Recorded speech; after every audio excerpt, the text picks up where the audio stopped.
Et la Bible dit ici que si le mari d'une femme chrétienne meurt, elle ne doit se marier qu'à un autre homme qui adore le même Dieu qu'elle. C'est pourquoi les témoins de Jéhovah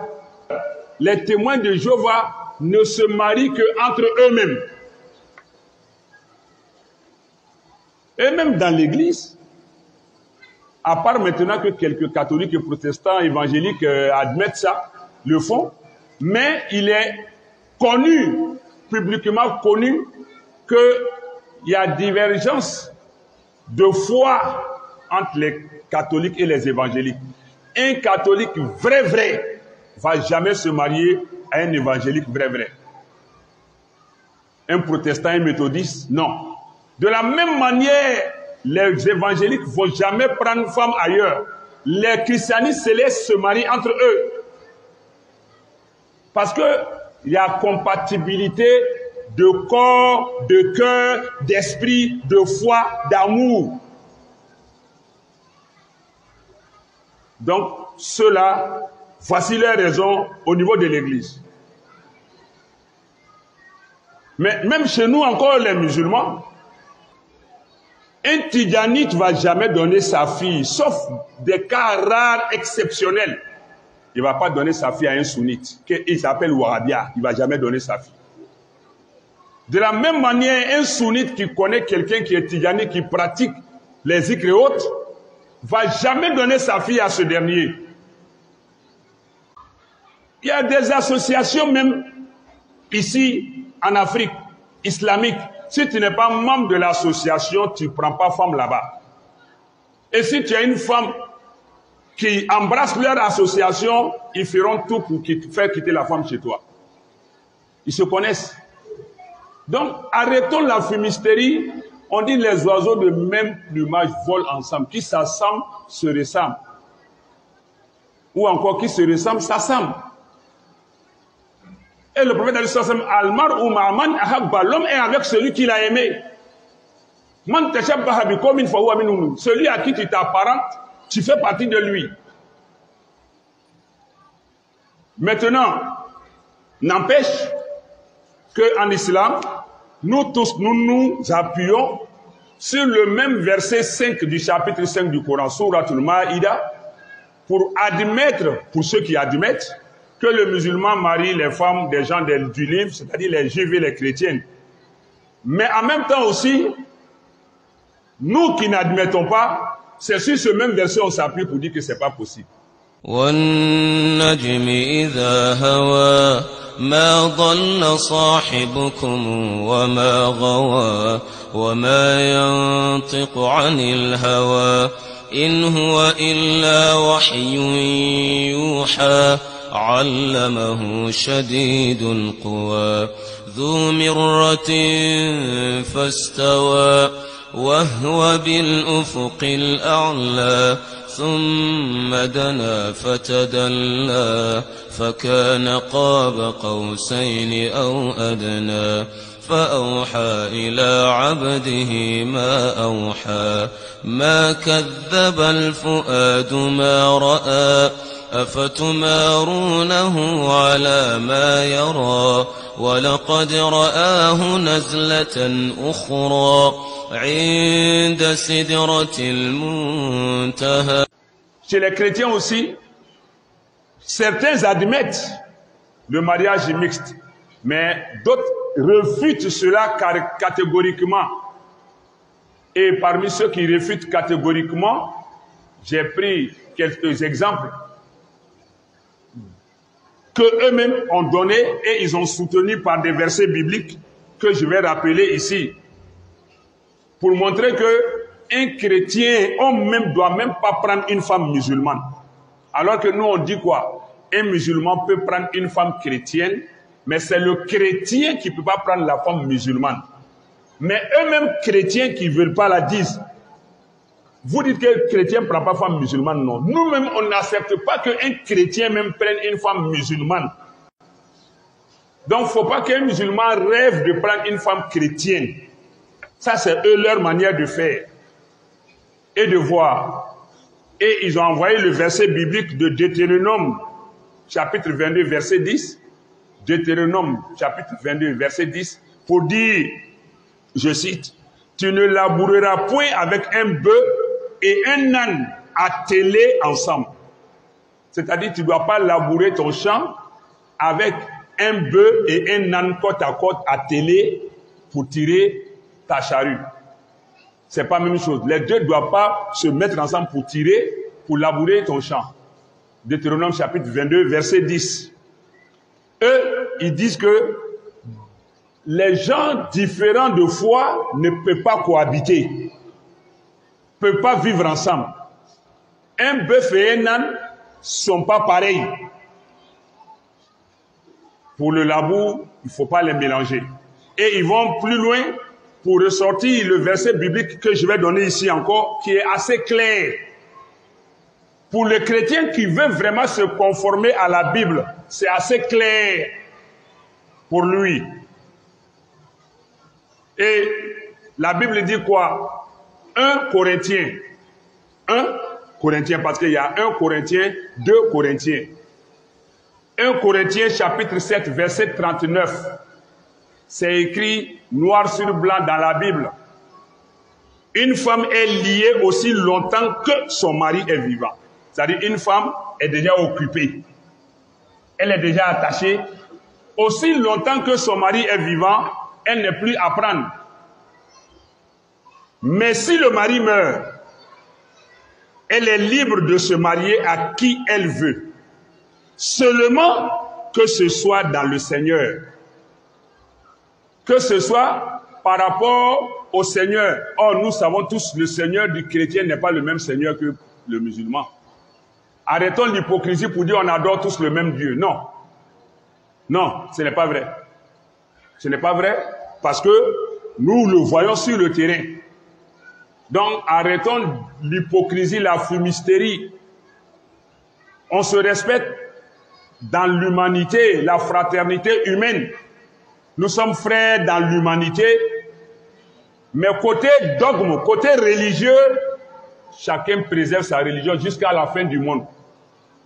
On meurt avec la religion. Et la Bible dit ici que si le mari d'une femme chrétienne meurt, elle ne doit se marier qu'à un autre homme qui adore le même Dieu qu'elle. C'est pourquoi les témoins de Jéhovah, eux, ils ne reconnaissent pas Jésus comme Dieu.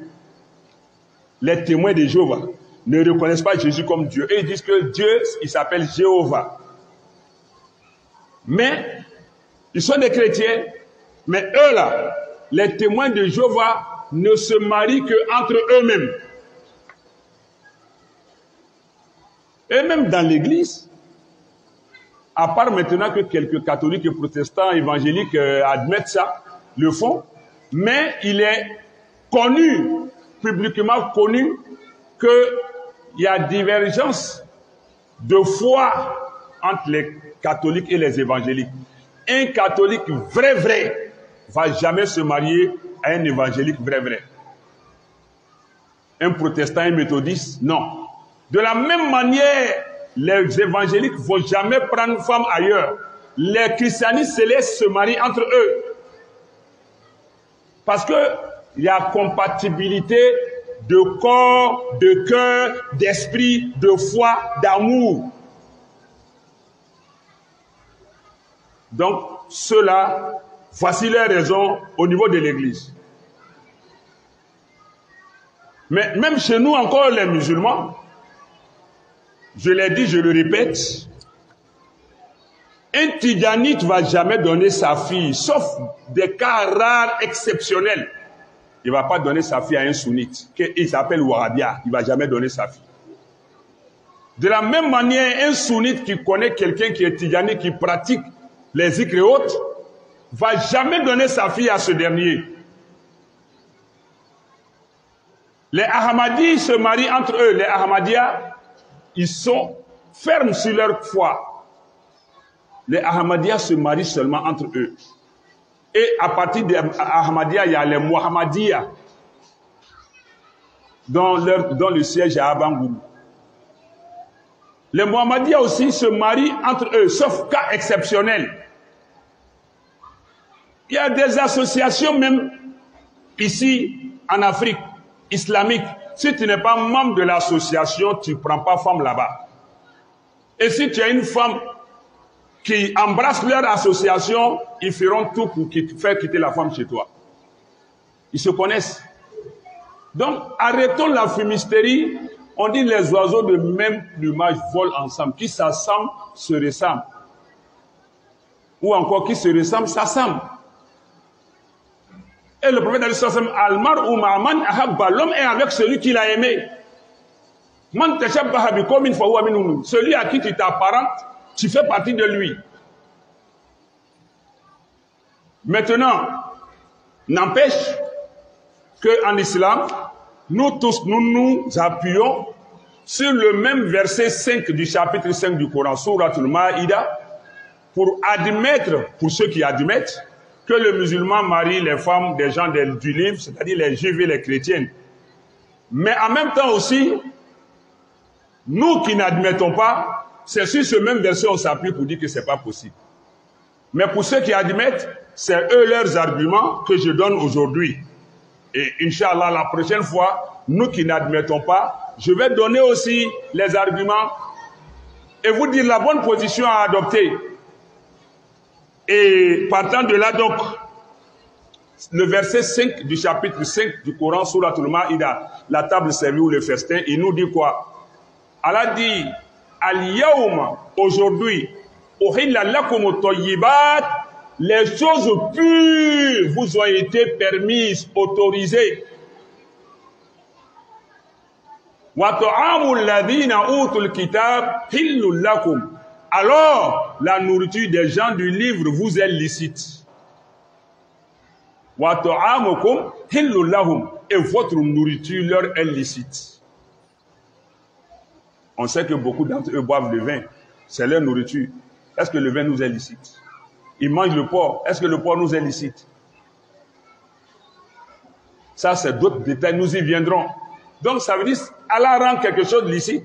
Mais il nous a donné le sens de discernement aussi pour faire la part des choses. Et donc, Allah dit wal muhsanat, et ainsi que les femmes chastes, minal mu'minat, parmi les femmes croyantes. Les femmes chastes, c'est-à-dire qui préservent leur intimité, leurs parties intimes, qui préservent leur dignité, leur personnalité, leur foi, leur intégrité morale. Les femmes vertueuses, en un mot, parmi les croyantes, d'abord. Wal muhsanat min alladhina utul kitab, et de même les femmes vertueuses intègres parmi les femmes des gens qui ont reçu le livre min al muhsanat wal muhsanat min alladhina utul kitaba min qablikum, et les femmes vertueuses aussi parmi les gens qui ont reçu le livre avant vous. Idha ataytumuhunna ujurahun, si vous leur donnez leur dot, muhsinin, en préservant toujours votre intégrité, ghayra musafihin, et non en pervers, en impudicité, en débauché, wala mutakhizil akhdan, et non aussi à les prendre comme copines, maîtresses, concubines, amantes. Et à partir de ce verset qui est clair, littéralement, une partie des savants a adopté la posture de permettre à un musulman de marier une femme des gens du livre, juive ou chrétienne. Quand cela ne tienne, et Ibn Khasir, rahimahullah, a même mentionné que des compagnons du messager d'Allah sallallahu alayhi wa sallam ont épousé des femmes juives et chrétiennes. Effectivement, oui. Des compagnons ont marié des juifs et des chrétiennes. Et même le compagnon du prophète sallallahu alayhi wa sallam qui s'appelle Hudhaifa, radiyallahu ta'ala anhu, il s'était marié à une femme juive. Hudhaifa, il a marié une femme juive.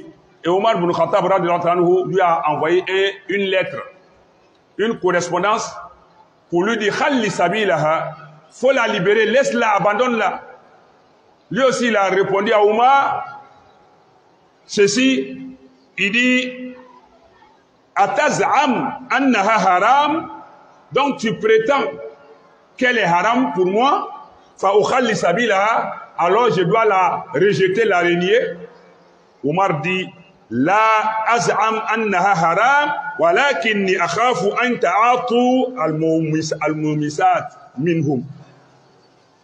Non, je ne veux pas dire qu'elle est haram pour toi, mais je crains que vous ne vous liez pas, vous ne vous entremêlez pas avec les femmes impudiques parmi elles, les femmes indécentes, les femmes perverses, débauchées, dépravées parmi elles, parmi leurs femmes. Donc, même Omar ibn Khattab n'a pas admis, Abdullah ibn Omar n'a pas admis le fils d'Omar ibn Khattab. Mais Hudayfa, il a épousé. Ensuite, il y a Ousmane qui a épousé aussi une chrétienne. Oui, il y a des compagnons qui ont épousé, mais vous allez voir les conditions tout de suite. Et ensuite, Tolha ibn Ubaydillah, un autre compagnon, qui a marié aussi une chrétienne. Mais, lorsque les savants ont permis, il y a des conditions qu'ils ont posées à la lumière de la réalité du terrain et du texte écrit du Coran. Parmi les conditions, je vous donne 3 grandes seulement, pour moi qui suffisent. 1. En takuna afifa, la femme chrétienne que tu vas marier là, il faut réellement qu'elle soit chaste. Qu'elle soit réellement chaste, pudique, non dépravée, non perverse, non débauchée. Parce que le Coran a dit, Ghayra musafihin. Allah dit, il ne faut pas que ce soit dans la perversité, dans la débauche. Voilà, mutakhidi al-akhdan, et non aussi qu'elle soit prise comme copine, maîtresse, on se connaît, on se fréquente, on fait des choses d'abord avant de se marier. Vivre ensemble d'abord pendant un bon moment avant de se marier. Ou alors on va d'abord devant le maire, on se marie en attendant qu'on fasse le mariage. Et même je me pose la question, ce mariage, vous allez le célébrer où? Le mariage de la chrétienne. Mais je passe sur ça d'abord. Une condition est qu'elle soit véritablement chaste. Deuxième condition, antakuna al-wilaya lil muslim. Il faut que le pays où tu la maries là, ce soit la loi islamique qui soit en vigueur. Comme façon les Sahaba ont marié, ils étaient sous l'étendard islamique, dans la loi islamique. Ça c'est la deuxième condition. C'est permis, le Coran l'a permis. Et je respecte la position des uns et des autres. Mais le contexte où Allah a permis, c'était à Médine. L'État, la loi, la souveraineté, le pouvoir était islamique. Donc, il faut que pour la marier, ça se fasse dans un État où la loi islamique prévaut. Pas dans un État où, surtout, les lois et constitutions aujourd'hui sont taillées sur mesure pour promouvoir même le judaïsme et le christianisme dans le monde. L'islam vit une phobie. La phobie, la détestation, la haine contre l'islam. La preuve, on refuse d'admettre qu'un homme prenne 2, 3, 4 femmes. Mais ceux qui refusent, eux-mêmes ont une femme, mais ils ont 5 maîtresses dehors. On te permet quelque chose, tu souffres pour aller voler ça encore. Avec péché. Donc, quand on voit la deuxième condition, de la même manière que ça a été permis les autres, parce que le jour où Allah dit à Lyon, ceux-là, ils ont marié dans un État islamique où la loi islamique prévalait. Donc, ici, il faut que ce soit d'abord dans un endroit où la loi islamique est en vigueur. Et la troisième condition, où je vais m'arrêter. Le musulman ne va jamais hériter d'un non-musulman ou d'une non-musulmane. Donc si tu maries une femme chrétienne ou juive, si tu meurs, elle n'a rien, même une aiguille, comme héritage dans tes biens. Et vice-versa, si c'est elle qui décède, tu n'as rien. Or, tu ne vas pas marier une celle-là sans que vous ne partiez parler de communauté de biens, séparation des biens. Et la plupart du temps, les mariages sont matérialistes. Communauté de biens. Or, là même c'est haram en islam. On a déjà parlé de ça plus loin. Mais ce qui est intéressant, c'est que ce principe-là, même ceux qui ont admis, comme Ibn Taymiyyah, rahimahullah, qui a permis, mais il a été clair pour dire que tout de même, si la femme meurt, l'homme n'hérite pas d'elle. Si l'homme meurt, la femme n'hérite pas de lui. Donc la femme chrétienne que tu vas marier, un, qu'elle soit vertueuse, chaste. Deux, que tu la maries dans un contexte, dans un lieu où la loi islamique est en vigueur. Mais trois, il faut lui dire clairement, on se marie, mais si je meurs, tu n'as rien dans mon héritage. Même si vous êtes trois, si les autres sont musulmans, c'est elles qui ont héritage, toi tu n'as rien. Si tu meurs, je n'ai rien dans ton bien aussi. Tu dois pouvoir le lui dire clairement. Mais ceux qui célèbrent ces mariages, même chrétiens, musulmans, est-ce qu'ils disent ça? Tu vas dire ça à quelle femme et puis elle va accepter? Tu vas dire ça à quelle femme chrétienne? Tu te maries à moi, mais si je meurs, tu n'as rien dans mes biens. Et si jamais aussi on se trompe pour lui donner un bien, c'est à Allah qu'on a affaire parce qu'on a violé un principe d'Allah. Ton propre enfant, s'il est chrétien juif, si tu meurs, il n'a rien dans tes biens. Mais si lui aussi il est riche, c'est ton propre enfant. Il est riche, mais il n'est pas musulman, il n'est pas chrétien, il décède, tu n'as rien dans ses biens. La différence de foi, de religion, fait que vous n'héritez pas les uns des autres. Voici quelques conditions. Pour marier la femme chrétienne, il faut lui dire ça. Qui est prêt? Je vais te marier, mais si tu vois mes immeubles, mes biens là, ma fortune là, tu n'as pas 5 francs dedans, parce que tu n'es pas musulman. Si tu meurs aussi, je n'ai rien dans tes biens. Vous dites ça clairement, il faut pouvoir le lui dire. Parce que c'est ça qui est la règle. Même ceux qui ont admis que le musulman marie les femmes juives et chrétiennes sont unanimes sur ce principe de la charia. أقول ما تسمعون واستغفر الله العظيم لي ولكم ولسائر المسلمين وكل ذنب فاستغفروه إنه هو الغفور الرحيم.